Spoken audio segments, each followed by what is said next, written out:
You are watching ABS News Bulletin. नमस्कार मु रामचंद्र मिश्र ABS news Bhubaneswar. आज आम सहित बीजेपी ऑफिस रे उपस्थित अछंती ओडिशार जड़े एमती कहीपर आम कहीपर नेत्री कहीपर बीजेपी जहाँ प्रत्येक घर लोक जानी आउ से सब बेले जेन्युइन डिमांड उठे आसती ओडिशार लोक मानक जड़े बहुत बड़ वेलविशर कहीपर से होउचंती आउ कहीं नुह Sonali Sahu madam BJP state spokesperson Odisha BJP. तो मैडम प्रथम रे चैनल को आपन स्वागत करी आउ चाहिए जे जेहेतु 120+ मिशन लिखिंट नरेंद्र मोदी नेतृत्व में आपण एते दिन है बीजेपी रे अछंती यही कोरोना महामारी भी एबे जाइछि आपण कोरोना को केंती देखिले जो टीका को लेकिन गोटे बड़ धरण राजनीति चलता जे टीका को नहीं किसी हेइछि असुविधा ता उपरे कौन कहिबे? देखो टीका को लेकिन सेमती किसी राजनीति करिवार आवश्यकता नहीं। जो माने कुछ तो राजनीति करुथिले टीका को लेकिन आज से माने ही टीका को सहारा करिसेंती। आपण देखंतु सपार मुख्य से टीका को लेकिन विभिन्न टीका टिप्पणी करथिले किंतु से ही टीका नेले एवं अनेक विरोधी आपणकर हैदराबाद जड़े लीडर करते मु ना कहू नहीं एमती कांग्रेस किसी लीडर करते टीका टिप्पणी करते टीका को लेकिन किंतु जो माने लोकों को भड़कई थे टीका एगेन्स्ट रे आजिका डेट्रे से माने ही टीकार सहारा नहीं। द्वितीय कथा है टीका को लेकिन आम राज्य प्रसंग में कहबी जे ग्लोबल टेंडर करवा टीका आमको अधिका दिए जो आप भल रकम जानते जे जनसंख्या अनुपात तुलन में ओडिशा को पर्याप्त परिमाण रे टीका मिली एवं आजिका डेट्रे भारत वर्ष रे जो माने सब टीका नहीं भारतवासी टीका नहीं से टीका केंद्र सरकार को द्वारा दि जाइए। तेणुक टीका को लेकिन कौन लोकों मन में द्वंद्व बा संदेह रहा उचित नुहे। या द्वारा कौन डीएनए भी परिवर्तन हेनी कौन व्यक्ति नपुंसक हबार भी कौन संभावना ना कि कौन समस्या भी शारीरिक समस्या उपजिबार ना। यह शरीर भितर इम्यूनिटी बढ़ाइब एक कथा को आम बारंबार कही आसचु। राज्य सरकार मध्य टीका को लेकिन अनेक मझिरे एक नकारात्मक परिस्थिति सृष्टि कले नकारात्मक स्टेटमेंट मान सब देखा मिलला किंतु परवर्ती मुहूर्त में केंद्र सरकार टीका भरोसा करने को पड़ा। तेणुक जड़े आप दलगत निर्विशेष आम समस्ते आम भूली जा जे आम कौ दलर वर्तमान आम चिंता करवानी आमको प्रथम चिंता करने को पड़ो जे हाँ मु भारत वर्षर जड़े नागरिक मो सरकार मो स्वास्थ्य चिंतित अछंती एवं सी मो स्वास्थ्यर दायित्व नहीं। तेणुक आमको केंद्र सरकार स्वास्थ्यगत निष्पत्ति उपरे भरोसा कर टीका नबाक पड़ो एवं यह अत्यंत सहज और सरल समस्ते मु अनुरोध करी आपण चैनल माध्यम रे मोर समस्त भाई भौणी मौसा मौसी मानू अनुरोध करी विनम्र अनुरोध करी जे समस्ते जाइकी तांको निकटस्थ जो ओडिशा रे 1300 रु ऊर्ध्व टीका केंद्र अच्छी से टीका केंद्र रे जातु एवं टीका नियंतु यह निरापद एवं स्वास्थ्यकर आ गोटे मैडम प्रश्न रोर जे एमती भी गोटे गुजब चलता सोशल मीडिया तो ये चली जे जो जगार आम अर्थनीति कथा कहूँ एने जदि देखा कोरोना री जो पेंडेमिक जो आसला अर्थनीतिटा पूरा भांगी पड़ी। जदि आम देखुचु जे कौ राज्य केते अधिका टिकस आदाय कला बा एबे किछि दिन तले आसला बीजेडी पार्टी जे कि दीर्घ केते वर्ष तले जो जेते पैसा आदाय है नथिला जो राजस्व हो बा अन्य किछि टैक्स हो एबे हेइछि मोदी सरकार कहउचंदी समस्त को फ्री रे टीका दिया गला किंतु एमती गुजब उठी जो जगार पेट्रोल 200 टंका लीटर हलानी जो जगार पाठ पढ़ार 18% जीएसटी लगुच आ गोटे मु निश्चित भाव में कहबी जो जगार सिलिंडर दाम गैस दाम आसिक पहुँचला 1000+ टंकार तो से जगार लोक जो कहगला जे किछिटा बीजेपी पर्सन तरफ रे न्यूज आसचे आम टीका तो फ्री कर देइछु पेट्रोल पैसा बढ़ला तो कौन असुविधा हो गला तो लोक कौन ओडिशा रे 700 800 किंबा 300 देकी टीका नहीं पारिबेनी कि जेते बेले 1000 टंका दे सिलिंडर किणुछंती। आपण केवल टीका कथा कहते एक कथा सत जे हाँ आम स्वीकार करिचु जे पेट्रोल दाम बढ़ी किंतु आमको बुझा पड़ो जे भारत वर्ष 140 कोटी जनसंख्यार देश तार भौगोलिक स्थिति को जदि आप विचार को नेबे एवं लोक संख्या को तुलनात्मक दृष्टि देखिए निश्चित रूपे अन्य देश अपेक्षा भारतर जनसंख्या अधिका ଆଜ୍ଞା ଦ୍ୱିତୀୟ କଥାଟି ହେଉଛି ପେଟ୍ରୋଲ ଡିଜେଲ ଦରରେ ମାନେ ବଢ଼ୋତରୀ ହେଇଛି, କିନ୍ତୁ ଆପଣଙ୍କୁ ଏକଥା ମଧ୍ୟ ସ୍ୱୀକାର କରିବାକୁ ପଡ଼ିବ ଯେ 300 ଟଙ୍କାର ଟିକାର କଥା ନୁହେଁ। ଆର୍ଥିକ ଦୃଷ୍ଟିରୁ ସମସ୍ତେ ଏତେ ସ୍ୱଚ୍ଛଳ ନୁହନ୍ତି କି ସମସ୍ତେ ଟିକା କିଣିପାରିବେ। 1 2 ହେଉଛି ଯେତେବେଳେ ଲକଡାଉନ୍ ଘୋଷଣା କରାଗଲା ଏବଂ ଆପଣଙ୍କର ମନେ ଥିବ କେନ୍ଦ୍ର ସରକାର ବା ପ୍ରଧାନମନ୍ତ୍ରୀ ନରେନ୍ଦ୍ର ମୋଦି କହିଲେ ରାଜ୍ୟମାନଙ୍କୁ ଅପିଲ୍ କଲେ ଯେ ଲକଡାଉନ୍ ହେଉଛି ଆମମାନଙ୍କ ପାଇଁ ଶେଷ ଅସ୍ତ୍ର କରୋନାକୁ ରୋକିବା ପାଇଁ, କିନ୍ତୁ ରାଜ୍ୟମାନେ ପ୍ରଥମରୁ ଲକଡାଉନ୍ କରିଦେଲେ। ପ୍ରଥମେ ତାଙ୍କୁ ପର୍ଯ୍ୟାପ୍ତ ସମୟ ମିଳିଥିଲା ଯେ ପବ୍ଲିକ୍ ହେଲ୍ଥ ସେକ୍ଟରର ବିକାଶ କେମିତି କରିବେ ଏବଂ ବେଡ଼୍ର ପରିମାଣ କେମିତି ବଢ଼େଇବେ, ଆପଣଙ୍କର ଅକ୍ସିଜେନ୍ ହେଉ କି ICU ବେଡ଼୍ ବଢ଼େଇବା, ଏ କାମଟି ରାଜ୍ୟ ସରକାରମାନେ କରିବା ଆବଶ୍ୟକତା। ଆପଣ ଦେଖିଥିବେ ଯେତେବେଳେ ସ୍ୱାସ୍ଥ୍ୟ ପ୍ରସଙ୍ଗ ଆସିଲା, ଯେତେବେଳେ ଆୟୁଷ୍ମାନ ଭାରତ ଯୋଜନାକୁ ଲାଗୁ କରିବାର ପ୍ରସଙ୍ଗ ଆସିଲା, ସେତେବେଳେ ଓଡ଼ିଶା ସରକାର କହିଲେ ଯେ ସ୍ୱାସ୍ଥ୍ୟ ପ୍ରସଙ୍ଗ ହେଉଛି ରାଜ୍ୟ ସରକାରଙ୍କର। ଯଦି ସ୍ୱାସ୍ଥ୍ୟ ପ୍ରସଙ୍ଗ ରାଜ୍ୟ ସରକାରଙ୍କର, ତାହେଲେ ଯେତେବେଳେ ପ୍ୟାଣ୍ଡେମିକ୍ ସିଚୁଏସନ୍ ଆସୁଛି ସେତେବେଳେ ରାଜ୍ୟ ସରକାର ହାତ କାହିଁ ଟେକି ଦେଲେ? ତେଣୁ ଆମେ ତ ହାତ ଟେକି ନାହୁଁ, ଆମେ ତ ଆମ ଦାୟିତ୍ୱ ତୁଲେଇଛୁ। ଖାଲି ଟିକା କ୍ଷେତ୍ରରେ ଆମକୁ ଚିନ୍ତା କରିବାର ନଥିଲା, ଆମକୁ ବହୁତ କଥାକୁ ଚିନ୍ତା କରିବାର ଥିଲା। ଯେମିତିକି ଆତ୍ମନିର୍ଭର ଭାରତ ହେଉ, ସମସ୍ତଙ୍କ ପାଖରେ ଅନ୍ନ ପହଞ୍ଚାଇବାର ହେଉ, ସମସ୍ତଙ୍କ ଆକାଉଣ୍ଟକୁ ପଇସା ଦେବାର ହେଉ, ପଇସା ଗଲେ ଲୋକ କିଣାବିକା କରିବେ, ଯାହାଫଳରେ GDPର ଗ୍ରୋଥ୍ ହେବ। ହଠାତ୍ ଲକଡାଉନ୍ ହୋଇଗଲା ଫଳରେ ସବୁ ଠପ୍ ହୋଇଗଲା, ଲୋକମାନଙ୍କ ପାଖରୁ କାମ ଚାଲିଗଲା। ଖାଲି ଭାରତବର୍ଷରେ ନୁହେଁ, ସାରା ବିଶ୍ୱରେ ଲୋକଙ୍କ ପାଖରୁ କାମ ଚାଲିଯାଇଛି। ଆପଣ ଯଦି ତୁଳନାତ୍ମକ ଦୃଷ୍ଟିରେ ବିଚାରକୁ ନେବେ, ଭାରତ ତାଠୁ ଯଥେଷ୍ଟ ଭଲରେ ଅଛି। तमाम प्रसंग थिला, तमाम समस्या आसिक पहुँची। आपण जानिछन्ति जे 70 वर्ष धरी कांग्रेस शासन करबा फलरे मध्य आपणक पाखरे सठिक परिमाण ICU बेड नथिला। गोटे दिन में 50,000 भेंटिलेटर किणागला। ये कौन गोटे बड़ उपलब्धि नुहे?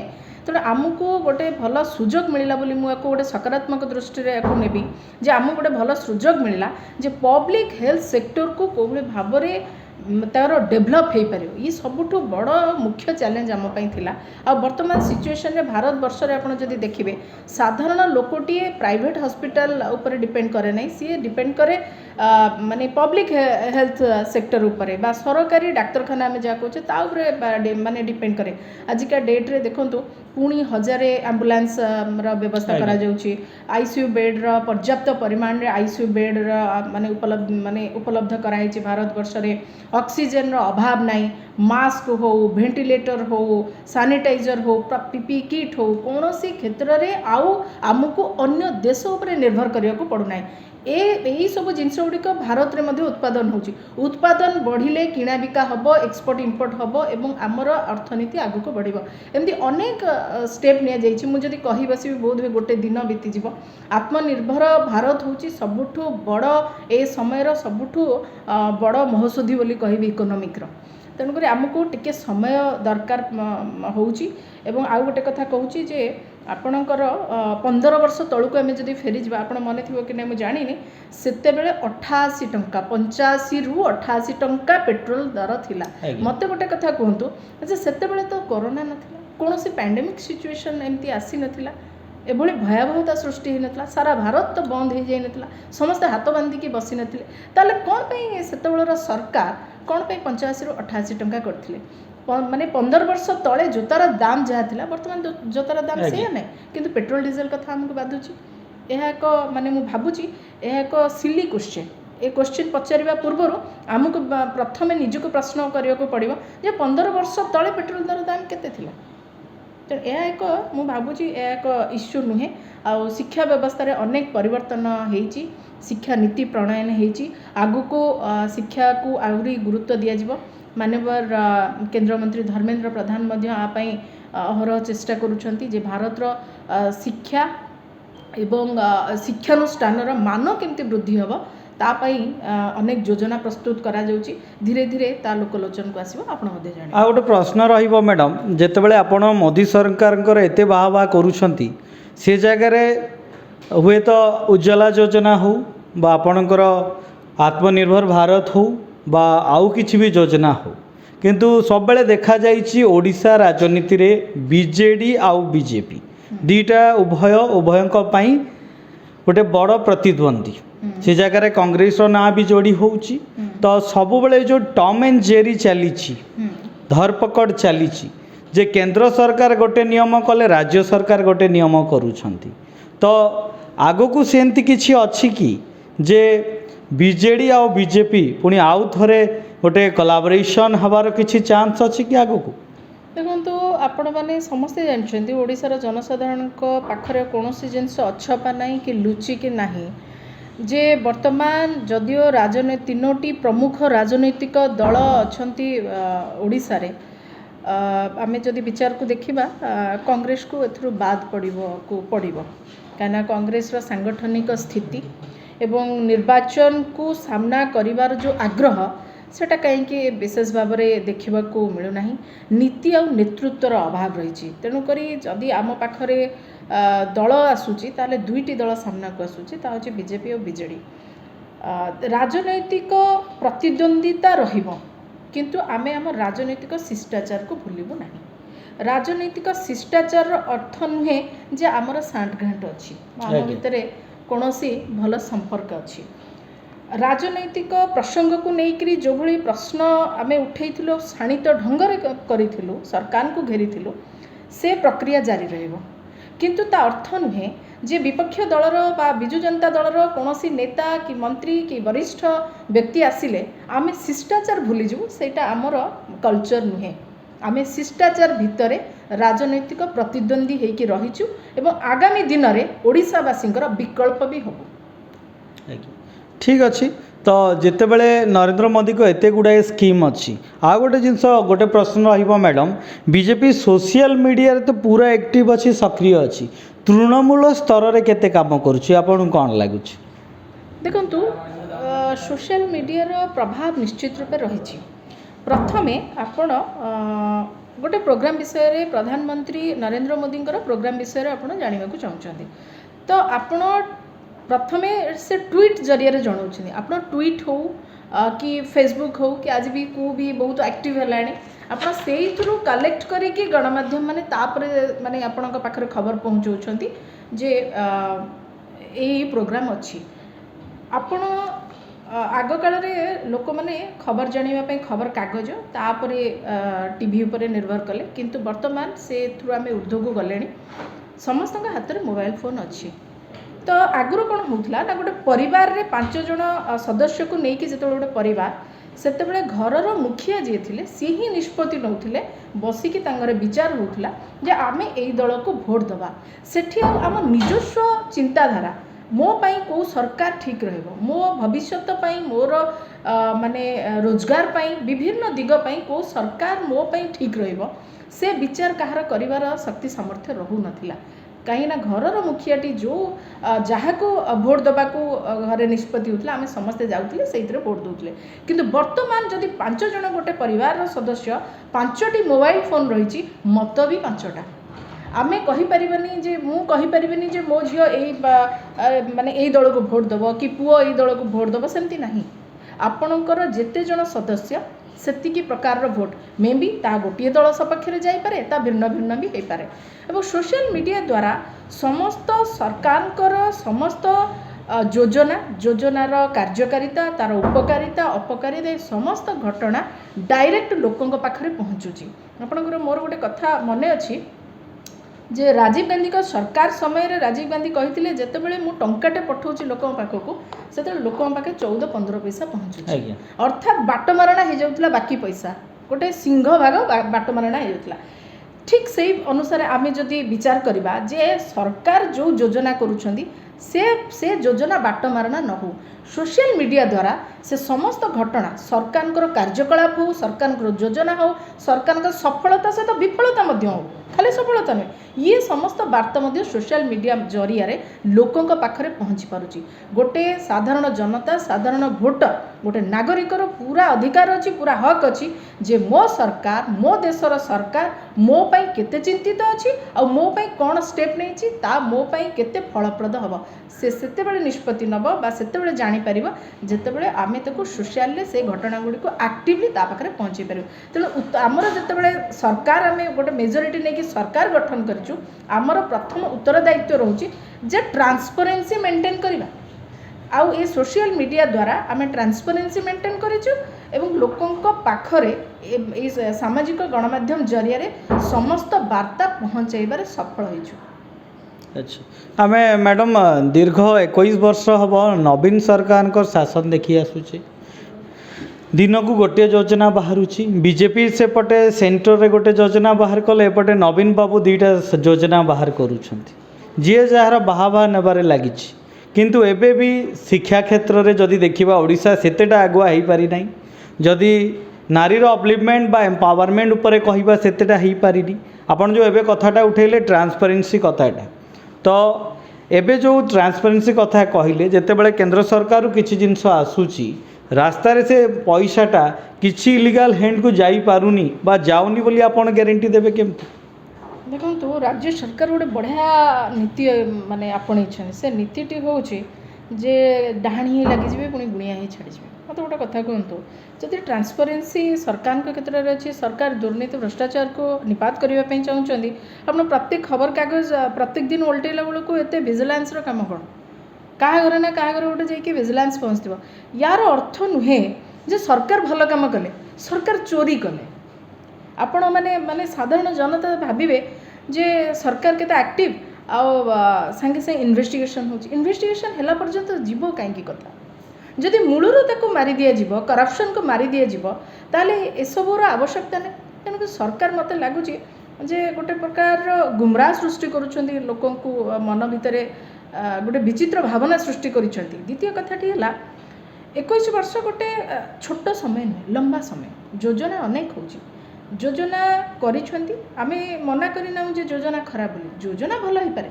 किंतु तार कार्यकारिता उपर निश्चित रूप प्रश्न सृष्टि हो 2019 साधारण निर्वाचन पूर्वर राज्य सरकार ता पूर्वर योजना सब छाड़ी जस्ट निर्वाचन पूर्वर 428 योजना प्रणयन करते आजिका डेट रे नवीन बाबू गोटे भी योजनार ना कहीपर ना मुझे आप स्पष्ट भाव में कहूँ आम सरकार को विरोध करूना सरकार को विरोध करिवार अर्थ होउची जे आमे सीधा सीधा जनसाधारण बा जनता मत को विरोध करूँ किंतु सरकार जो त्रुटिपूर्ण निष्पत्ति ताकू तो विरोध करूँ विरोधी दल हिसाब से जदि आम विरोध न करूँ ताले जनता स्वर किए हम एवं योजना जो महिला प्रसंग आसला सरकार निजे मानी माने 4 मास तले श्वेतपत्र प्रकाश कर सरकार जे ओडिशा रे महिला माने असुरक्षित अच्छा दैनिक 8 जन महिला रेप्र शिकार होती निश्चित रूपे चिंतार विषय एवं कन्विक्शन रेट जदि आप अन्य राज्य तुलन में देखिए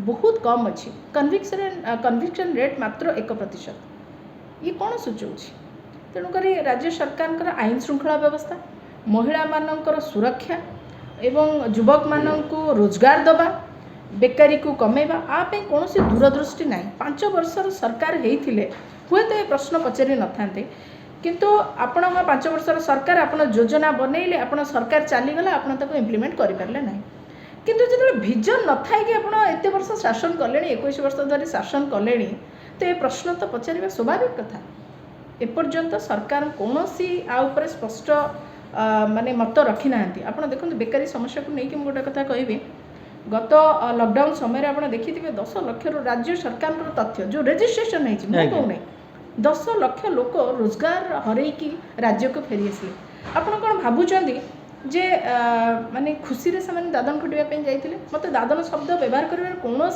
माने मोर कुंठाबोध ना कि हाँ ओडिशार लोक मैंने बाहर जाइए खटुंट राज्य सरकार कहते जे आम शिल्पायन एत पैसा खर्च कलु माने जमी मध्य दि जाऊँगी इलेक्ट्रिसिटी आप देखिए इलेक्ट्रिसिटी फ्री कर दि जाऊँगी आम टिकस पैसा कि आम छुआ जाकि दादन खटिब बाहर राज्य में जाकि कम खोजा जीव याठू बड़ी निंदनीय कथा ना। द्वितीय कथाटी है जे चतुरतार सहित नवीन बाबू कहले मिशन शक्ति जरिया जो एसएचजी ग्रुप मैंने अच्छा 70 लाख महिला कड़े सशक्त हो जदि 70 लाख महिला सशक्त हो गले अर्थात 70 लाख परिवार मध्य सशक्त हो गला ओडिशा रे तो 92 लाख परिवार ता माने नवीन बाबू कौन कहते यह कौन मिछ नुहे एवं आपड़ देखिए गत बजेट रे टंकाटे दैनिक टंकाटे से गोटे विकास करते महिला आज्ञा टंकाटे माने लजेन्सी भी मिलनी तो टंकाटे महिलार केमती आर्थिक विकास हम विकास तो छाड़ आर्थिक विकास केमती हम ତେଣୁକରି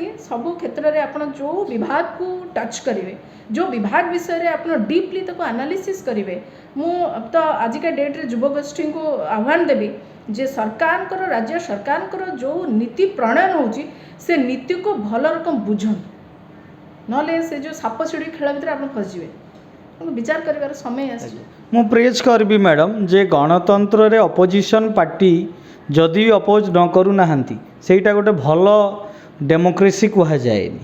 ଯେତେବେଳେ ନରେନ୍ଦ୍ର ମୋଦି ଆସିଥିଲେ ପ୍ରଧାନମନ୍ତ୍ରୀ ହେଲେ, ଓଡ଼ିଶା ଭାରତ ଅନେକ ସ୍ୱପ୍ନ ଦେଖିଛି, ଏ ରାଜ୍ୟ ଏ ଦେଶ ବି ସ୍ୱପ୍ନ ଦେଖିଛି ମୋଦିଙ୍କୁ ନେଇକି। ତାଙ୍କର ବି ଶାସନ କାଳ ଅନେକ ହେଇଗଲାଣି। ତ ମୋଦି ସରକାରଙ୍କର ଯେଉଁ ପପୁଲାରିଟି ଥିଲା ଆଗରୁ, ଯାହାକୁ ପଚାରିଲେ ପାର୍ଟିରୁ ମୋଦି ଶବ୍ଦ ଆସୁଥିଲା। ଏଇ ଯେଉଁ ଅର୍ଥନୀତି ମାଡ଼ ପଡ଼ିଲା, ଯେଉଁ ପେଟ୍ରୋଲ ବଢ଼ିଲା, କାହିଁକିନା ଲୋକ ପ୍ରେଜେଣ୍ଟରେ ରହୁଛନ୍ତି, ପାଷ୍ଟ କ'ଣ ହେଇଛି ଦେଖୁନାହାନ୍ତି।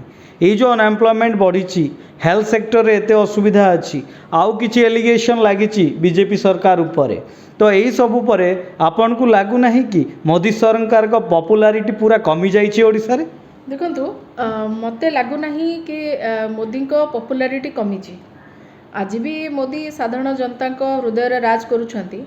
ହଁ, ନିଶ୍ଚିତ ରୂପେ ଅନ୍ୟମାନଙ୍କୁ କଷ୍ଟ ହେଉଛି। ସାରା ଭାରତବର୍ଷକୁ ଯଦି ଆପଣ ହିସାବକୁ ନେବେ, 8-10ଟି ପରିବାର ଶାସନ କରି ଆସୁଛି ଟୋଟାଲ ଭାରତବର୍ଷରେ, ସେଥିରେ କିଛି ରାଜ୍ୟ ମଧ୍ୟ ସାମିଲ ଅଛି। ସେମାନଙ୍କ ଛାତିରେ ତ କଣ୍ଟା ଲାଗୁଛି। ସର୍ଭେ କହୁଛି, ଓଡ଼ିଶାର ସର୍ଭେ କହୁଛି ଆଜିକା ଡେଟ୍ରେ ମୋଦିଙ୍କର ପ୍ରଶଂସକ 91%। ଏଇଟା ଆମେ କହୁନା। ତେଣୁକରି ପପୁଲାରିଟି କମିବାର କୌଣସି ଅବକାଶ ନାହିଁ କି ଆମେ କୌଣସି ଦେଖୁନାହୁଁ ଯେ ମୋଦିଙ୍କ ପପୁଲାରିଟି କମିଛି।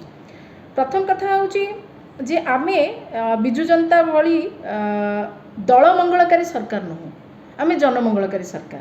ଯଦି ଜନତାଙ୍କ ସହିତ ରହିବୁ ତ ଜନତା ଆମକୁ ଭୋଟ୍ ଦେବେ ନା, ଥୋଡ଼ି ନା ଏଇ ପରିବାରର ଯେଉଁ 8-10ଟି ପରିବାର ଅଛନ୍ତି ସେମାନେ ଭୋଟ୍ ଦେବେ। ତେଣୁକରି କୌଣସି ପରିବାରର କୌଣସି ବ୍ୟକ୍ତିବିଶେଷଙ୍କ ପ୍ରଶ୍ନର ଉତ୍ତର ଦେବା ପାଇଁ ମୁଁ ଉଚିତ ମନେ କରୁନାହିଁ। ଆମେ ଜନତାଙ୍କ ସହିତ ଅଛୁ, ଜନମଙ୍ଗଳକାରୀ ସରକାର, ଆଉ ଆମ ସରକାର ସାଧାରଣ ଜନତାଙ୍କ ପାଇଁ ଉତ୍ସର୍ଗୀକୃତ। ସେମାନେ ଆମ ଉପରେ ଭରସା କରିଛନ୍ତି, ଆଶୀର୍ବାଦ କରିଛନ୍ତି ଏବଂ ଆମେ ସେମାନଙ୍କର ସମ୍ପୂର୍ଣ୍ଣ ଦାୟିତ୍ୱ ଆମ ମୁଣ୍ଡକୁ ନେଇଛୁ। ଆମେ ଆମ ଦାୟିତ୍ୱ ବିଷୟରେ ଯଥେଷ୍ଟ ସଚେତନ ଅଛୁ ଏବଂ ଆମ ସରକାର ମଧ୍ୟ ଆ ପାଇଁ ପ୍ରତିବଦ୍ଧ ଅଛି। ତ ମ୍ୟାଡ଼ାମ୍, ଏବେ ଆପଣ କହୁଥିଲେ ଲିଗାସି କଥା କହୁଥିଲେ ଯେ ବାପ ସରକାର ତ ପୁଅ ସରକାର, ବାପ ନେତା ତ ପୁଅ ନେତା, ସେଇଟା କ'ଣ ବିଜେପି କ୍ଷେତ୍ରରେ ନାହିଁ କି? ଦେଖନ୍ତୁ, ତୁଳନାତ୍ମକ ଦୃଷ୍ଟିରୁ ଯଦି ଆପଣ ବିଚାର କରିବେ, ତେବେ ଆପଣ ଅନ୍ୟ ଦଳମାନଙ୍କରେ ଇଣ୍ଟରନାଲ ଡେମୋକ୍ରେସି ନାହିଁ, ଯାହା ଭାରତୀୟ ଜନତା ପାର୍ଟିରେ ଅଛି। ମୋତେ କୁହନ୍ତୁ, ନରେନ୍ଦ୍ର ମୋଦିଙ୍କ ବାପା କ'ଣ ଥିଲେ? ନେତା ଥିଲେ? ନାହିଁ।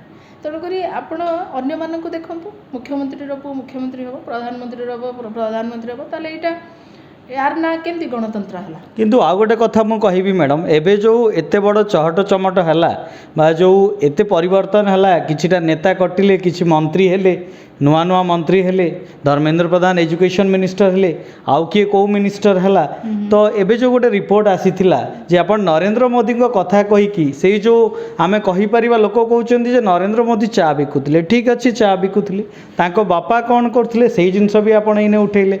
तो सी जो नुआ मंत्री पद एबे पाइछंती से भितर अनेक मंत्री अछन जाकर अचल चल संपत्ति अछि, ता विषय कौन कहिबे आप? संपत्तिगत कथा को नहीं कि से माने ऑलरेडी क्लारिफिकेशन दे सारी छंती। अनेक जातीय गणमाध्यम रे मध्य से बाबद रे प्रकाश पाइछि जे किछि जन को वंशानुक्रमिक भाव में मिली, किछि लोकंकर व्यवसाय को बढ़ई करी मिली, अनेक कथा से माने सब स्पष्ट कर सारी छंती। द्वितीय कथाटी है जड़े ये मंत्री पाइला माने से जीवन सारा मंत्री रहा ता नहीं, समस्त को सुजोग मिल, सबका साथ, सबका विकास, सबका विश्वास, ये तीनिटी कथा उपर आम विश्वास करुचु।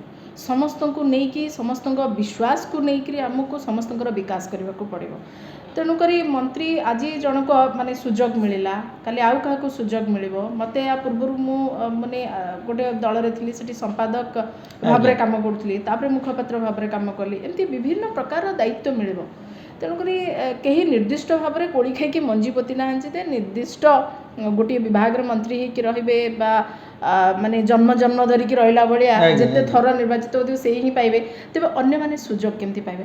अन्य मानक पाई सुजोग सृष्टि करिवार दायित्व होची जो माने आमे जेतेबेले ऊपर लेवल को जीवा को चेष्टा करिबा, सेतेबेले ଆଉ ଗୋଟେ ଆମର ଜାଗାଟା ଖାଲି ହେବ। ଆମେ ସେତେବେଳେ ଉପରକୁ ଯିବା ଯେତେବେଳେ ଆମ ଜାଗା ଫିଲ୍ଅପ୍ ପାଇଁ ଆମେ ଚିନ୍ତା କରିବା ଏବଂ ଆମ ତଳେ ଥିବା ଲୋକଟାକୁ ଟାଣିକି ଆଣିବା। ଇଏ ହେଉଛି ସବକା ସାଥ। ତାପରେ ଯାଇକି ଆମେ ଉପରକୁ ଯାଇପାରିବା। ମୁଁ ଆଜି ମୁଖପାତ୍ର ଅଛି, ମୁଁ ଯଦି କହିବି ନାଇଁ ମୁଁ ହିଁ ମୁଖପାତ୍ର ରହିବି ଆଉ କେହି ଆସିପାରିବେନି, ତାହେଲେ ମୁଁ ମୁଖପାତ୍ର ହେଇକି ରହିଯିବି, ଉପରକୁ ଯାଇପାରିବିନି। ତ ମୋତେ ଆଉ ଜଣେକୁ ତିଆରି କରିବାକୁ ପଡ଼ିବ ଯିଏକି ମୋ ଜାଗାରେ ବସିପାରିବ, କିନ୍ତୁ ତା ବଂଶାନୁକ୍ରମିକ ହେଇଥିବା ଉଚିତ ନୁହେଁ। କି ମୋ ପୁଅ କି ମୋ ଝିଅ କି ମୋ ଭାଇ ଭଉଣୀ ଏମିତି କେହି ହେଇନଥିବା ଦରକାର। ସାଧାରଣ ହେଇଥିବା ଦରକାର, ତାର ରାଜନୀତିରେ ରୁଚି ରହିଥିବା ଦରକାର। ଯେଉଁ କାମଟି କରିବ ସେ କାମକୁ ଆଗ ବୁଝିବା ଦରକାର, ଭଲ ପାଇଲେ ବୁଝିବ। ଇଏ ହେଉଛି ପିଢ଼ି ପରେ ପିଢ଼ି ବିକାଶର କଥା। ବିକାଶ ଏଭଳି ମଧ୍ୟ ବିକାଶ ହେଇପାରେ, କିନ୍ତୁ ଆମେ ଦେଖୁଛେ ଯେଉଁ ମୁଁ କହିଲି 7-8ଟି ପରିବାର କଥା, ସେମାନେ ଆଉ କାହାକୁ ବାଟ ଛାଡ଼ୁନାହାନ୍ତି। ସେମାନେ ତାଙ୍କର ପରିବାର ଲୋକକୁ ଯେମିତି ମାନେ ଇଏ ହେଉଛି ତାଙ୍କର ବ୍ୟବସାୟ, ପାରିବାରିକ ବ୍ୟବସାୟ, ଆଉ କେହି କରିପାରିବେ ନାହିଁ। ଆଉ ଯଦି କିଏ ଆସିବ ତାକୁ ଉଠିବାକୁ ଦିଆଯିବ ନାହିଁ, ଏହା ନୁହେଁ। ତ ଭାରତୀୟ ଜନତା ପାର୍ଟି ଏଭଳି ଏକ ଦଳ, ସାଧାରଣ ବର୍ଗରୁ ଆସିଥିବା ଲୋକମାନେ ମଧ୍ୟ ବହୁତ ଆଗକୁ ଯାଇପାରିବେ। ଆପଣଙ୍କ ପାଖରେ ଦକ୍ଷତା ଅଛି, ଆପଣଙ୍କ ପାଖରେ ଯୋଗ୍ୟତା ଅଛି, ତାହେଲେ ଆପଣଙ୍କ ପାଇଁ ନିଶ୍ଚିତ ରୂପେ ମାନେ ଆଗକୁ ବଢ଼ିବାର ଦ୍ୱାର ଖୋଲା ଅଛି। କିନ୍ତୁ ଅନ୍ୟ ଦଳରେ ଆପଣ ରାଜା, ଆପଣଙ୍କ ପୁଅ ରାଜା, ନାତି ରାଜା, ଅଣନାତି ପଣନାତି, ଇଏ ବଂଶାନୁକ୍ରମିକ ଚାଲିବ। ଏଠି କାମ କରିବାର ସ୍କୋପ୍ ହେଉଛି ଏଇଆ। ମୁଁ ସେଥିପାଇଁ କହିଲି ଯେ ସବକା ସାଥ ସବକା ବିକାଶ। ଆଉ ସବୁଠୁ ଗୋଟେ ଦଳରେ ସବୁଠୁ ମହତ୍ତ୍ୱପୂର୍ଣ୍ଣ କଥା ହେଲା ଯେ ଆପଣ ସମସ୍ତଙ୍କୁ ନେଇକିରି ଚାଲିବାକୁ ପଡ଼ିବ। ଆଉ ସବୁବେଳେ ଦଳ ଭିତରେ ଆଭ୍ୟନ୍ତରୀଣ ଗଣତନ୍ତ୍ର ରହିବା ଦଳ ପାଇଁ ମାନେ ଭଲ। ଏହା ହେଉଛି ଦଳର ସୌନ୍ଦର୍ଯ୍ୟ ବୋଲି ମୁଁ କହିବି। ଆଜ୍ଞା, ଆପଣ ଏବେ କହିଲେ ସବକା ସାଥ ସବକା ବିକାଶ, କିନ୍ତୁ ମୁଁ ଏ ଚ୍ୟାନେଲ୍ ମାଧ୍ୟମରେ ଜଣାଇ ଦେବାକୁ ଚାହେଁ ଉଭୟ ରାଜ୍ୟ ସରକାର ଆଉ କେନ୍ଦ୍ର ସରକାରଙ୍କୁ ଯେ ଆମେ ଜନତାଙ୍କ କଥା କହୁଛୁ, ସାଧାରଣ ଜନତାଙ୍କ କଥା କହୁଛୁ। ୱମେନ୍ ସେଫ୍ଟିକୁ ନେଇକି ବା ଯେଉଁ ହ୍ୟୁମାନ୍ ରାଇଟ୍ସକୁ ନେଇକି ଏସବୁ ଜିନିଷକୁ ବହୁତ ପ୍ରଶ୍ନ ଆସିଛି। ଏବେ ରିସେଣ୍ଟଲି ଓଡ଼ିଶାରେ ଗୋଟେ ଜିନିଷ ଚହଟର ପକାଇଛି, ସେଇଟା ହେଲା ମିଡ଼ିଆ ବାଲାଙ୍କ ଉପରେ ଅତ୍ୟାଚାର। କେଉଁ ଲେଡ଼ି କନଷ୍ଟେବଲ୍ କେତେବେଳେ ଥାପୁଡ଼ା ମାରି ଦେଉଛି ତ ଆଉ କିଏ କେତେବେଳେ ଗଇଁଠା ମାରି ଦେଉଛି। ଆମେ ଏତେ ଦୁହାଇ ଦେଉଛୁ ଯେ ଗଣତନ୍ତ୍ରରେ ମିଡ଼ିଆଟା ହେଉଛି ଚତୁର୍ଥ ସ୍ତମ୍ଭ। ତ ମିଡ଼ିଆଟା ଆଜି ନୂଆ ହେଇକି ଜନ୍ମ ହେଇନି, ନେହେରୁ ବେଳରୁ ଅଛି, ଗାନ୍ଧୀ ବେଳରୁ ଅଛି। ସେତେବେଳେ ବି ମିଡ଼ିଆ ଉପରେ ପ୍ରେସର ଥିଲା। ମିଡ଼ିଆ ପାଇଁ ବି ଏ ଦେଶ ବହୁତ ଜାଗାରେ ଗର୍ବିତ ହେଇଛି। ଆଉ ପତ୍ରକାରିତାକୁ ନେଇକି ଏ ଯେଉଁ ମିଡ଼ିଆକୁ ନେଇକି ଏବେ ମିଡ଼ିଆ ଉପରେ ଯେଉଁ ମାଡ଼ ହେଉଛି, ତ ଏଇପାଇଁ ଆପଣ କାହାକୁ ନିନ୍ଦା କରିବେ? ରାଜ୍ୟ ସରକାରକୁ ନିନ୍ଦା କରିବେ ନା କେନ୍ଦ୍ର ସରକାରକୁ ନିନ୍ଦା କରିବେ? ଦେଖନ୍ତୁ, ମିଡ଼ିଆ ବା ମାନେ ଗଣମାଧ୍ୟମର ଯେଉଁ ସାମ୍ବାଦିକା ମାନେ ଅଛନ୍ତି, ତାଙ୍କ ଉପରେ ଯଦି କିଛି ବି ହେଉଛି ନିଶ୍ଚିତ ରୂପେ ଏହା ମାନେ ସାମାଜିକ ବ୍ୟବସ୍ଥା ଉପରେ ପ୍ରହାର ବୋଲି ମୁଁ କହିବି। କାହିଁକିନା ସମସ୍ତ ସରକାରଙ୍କର ଭୁଲକୁ ବି ଦେଖାନ୍ତି ଏବଂ ଭଲ କାମକୁ ବି ସାବାସୀ ଦିଅନ୍ତି। ତେଣୁକରି ସେମାନଙ୍କ ଦ୍ୱାରା ହିଁ ସମସ୍ତ ତଥ୍ୟ, ସମସ୍ତ ବାର୍ତ୍ତା ଜନସାଧାରଣ ପାଖରେ ପହଞ୍ଚି ପାରିଥାଏ। ଯଦି ସେମାନଙ୍କ ଉପରେ କିଛି ଆକ୍ରମଣ ହେଉଛି, ନିଶ୍ଚିତ ରୂପେ ଏହାକୁ ମୁଁ ଦୃଢ଼ ନିନ୍ଦା କରିବି। ଯେତେବେଳେ ଏହା ରାଜ୍ୟ ପ୍ରସଙ୍ଗ, ଯେତେବେଳେ ପ୍ରସଙ୍ଗଟି ଆପଣ କହିଲେ ତା ରାଜ୍ୟର ପ୍ରସଙ୍ଗ, ତେଣୁକରି ରାଜ୍ୟ ସରକାର ନିଶ୍ଚିତ ରୂପେ ଆ ପାଇଁ ଉତ୍ତରଦାୟୀ ରହିବେ। ମୁଁ ଭାବୁଛି ଯେଉଁମାନେ ସାମ୍ବାଦିକମାନଙ୍କ ଉପରେ ବା ସାମ୍ବାଦିକମାନଙ୍କ ଉପରେ ଏଭଳି ହାମଲା କରୁଛନ୍ତି, ତାଙ୍କ ପାଇଁ ନିଶ୍ଚିତ ରୂପେ ଆକ୍ରମଣକାରୀ ଯିଏ ବି ହେଇଥାଉ ନା କାହିଁ ତାଙ୍କ ପ୍ରତି କଠୋର ହେବେ ବୋଲି ରାଜ୍ୟ ସରକାର, ମୋର ଦୃଢ଼ ବିଶ୍ୱାସ। ଶେଷ ପ୍ରଶ୍ନ ରହିବ ମ୍ୟାଡ଼ାମ୍ ଯେ ଓଡ଼ିଶାରେ ଅନେକ ଗୁଡ଼ାଏ ହେଭି ୱେଟ୍ ନେତା ଅଛନ୍ତି। ଆମେ ପ୍ରତାପ ନନାଙ୍କ କଥା କହିପାରିବା, ପ୍ରତାପ ଷଡ଼ଙ୍ଗୀ କହିପାରିବା, ଧର୍ମେନ୍ଦ୍ର ପ୍ରଧାନ କହିପାରିବା, ଆଉ ଅନେକ ଗୁଡ଼ାଏ ହେଭି ୱେଟ୍ ନେତା ଅଛନ୍ତି। ବୈଜୟନ୍ତ ପଣ୍ଡା କହିପାରିବା, ଅପରାଜିତା ଷଡ଼ଙ୍ଗୀ କହିପାରିବା। ତ ଆପଣଙ୍କ ନଜରରେ ଓଡ଼ିଶା ରାଜ୍ୟରେ ନେକ୍ସଟ ଯେଉଁ ଇଲେକ୍ସନ୍ ଅଛି, ମୁଖ୍ୟମନ୍ତ୍ରୀ ପ୍ରାର୍ଥୀ ଉପରେ ଭାବରେ ବିଜେପି କାହାକୁ ପ୍ରସ୍ତୁତ କରିବ ବୋଲି ଆପଣଙ୍କର ଆଶା? ଆପଣ ବି ହେଇପାରନ୍ତି। ଏହା ଏକ ଗଣତାନ୍ତ୍ରିକ ରାଷ୍ଟ୍ର, ସେମିତି କହିପାରିବେନି ଯେ କିଏ ମୁଖ୍ୟମନ୍ତ୍ରୀ ହେବ। ଆପଣ ଆସନ୍ତୁ ନା, ଆପଣ ବି ମୁଖ୍ୟମନ୍ତ୍ରୀ ହେଇପାରିବେ। ଗଣତାନ୍ତ୍ରିକ ରାଷ୍ଟ୍ରରେ ସେମିତି କହିବାଟା ଉଚିତ ହେବନି। ତେଣୁକରି ଭାରତୀୟ ଜନତା ପାର୍ଟି ସବୁବେଳେ କର୍ମକର୍ତ୍ତାଙ୍କ ଉପରେ ବେଶୀ ବିଶ୍ୱାସ ରଖିଥାଏ। ଦଳର ପ୍ରକୃତ ସମ୍ପତ୍ତି ଯଦି ଆପଣ ମୋତେ ପଚାରିବେ, ତାହେଲେ ମୁଁ କହିବି ଦଳର ପ୍ରକୃତ ସମ୍ପତ୍ତି ହେଉଛନ୍ତି ଆମ କର୍ମକର୍ତ୍ତା ଭାଇ ଭଉଣୀମାନେ, ଯେଉଁମାନେ ପୁରା ଗ୍ରାସ ରୁଟ୍ ଲେବୁଲରେ ରହିକି ଦଳକୁ ଷ୍ଟ୍ରଙ୍ଗ କରିକି ବଢ଼େଇଛନ୍ତି। ଯଦି ପ୍ରଧାନମନ୍ତ୍ରୀ ନରେନ୍ଦ୍ର ମୋଦି आज प्रधानमंत्री हो पारिछन्ति देशर एते बड़ राष्ट्र हो पारिछन्ति आपण कहीं नुहति ମୁଁ ଏଗ୍ରି କରୁଛି ମ୍ୟାଡ଼ାମ୍ କିନ୍ତୁ ଯେତେବେଳେ ଆଉ ଗୋଟେ ପ୍ରଶ୍ନ ବି ପଚାରିବି ଯେ ଆପଣ କହିଲେ ଆପଣ ବି ହେଇପାରନ୍ତି ମୁଖ୍ୟମନ୍ତ୍ରୀ ପ୍ରାର୍ଥୀ ଯଦି ଆପଣ ବିଜେପିରେ ଥାଆନ୍ତି ତ ଆଉ ଗୋଟେ ରହିବ ପ୍ରତାପ ଷଡ଼ଙ୍ଗୀ ତାଙ୍କୁ ଯେଉଁ ମନ୍ତ୍ରୀ ପଦରୁ ଏବେ ଅଲଗା ଗଲା ତାଙ୍କୁ ଅଲଗା କିଛି ଦାୟିତ୍ୱ ଦିଆହେଇଛି ତ ତାଙ୍କୁ କାହିଁକି ଅଲଗା ଯାଇଥିଲା ତାର କାରଣ କ'ଣ ହେଇଥାଇପାରେ ବୋଲି ଆପଣ ଭାବୁଛନ୍ତି? ମୁଁ ପୂର୍ବରୁ ଆପଣଙ୍କ ପ୍ରଶ୍ନର ଉତ୍ତର ଦେଇଛି ଯେ ସମସ୍ତଙ୍କୁ ସୁଯୋଗ ମିଳିବାର ଆବଶ୍ୟକତା ଅଛି। ଆଜ୍ଞା आज आपण बुम धरिकी मते माने प्रश्न करूछंती काली जदि आपण जाइकरी कोनोसी गणमाध्यम रे बसिकी तार डिबेट शो रे मते प्रश्न करे मु खुशी हेबी निश्चित रूपे समस्त को सुजोग मिलबा दरकार योग्यता सबुठु बड़ मापकाठी एवं योग्यता सहित समस्त को काम करबा पई स्कोप मिलबा दरकार सके नुहे जन को ही केवल मिलबो एवं आमे ओडिया हिसाब रे निश्चित रूपे प्रताप नना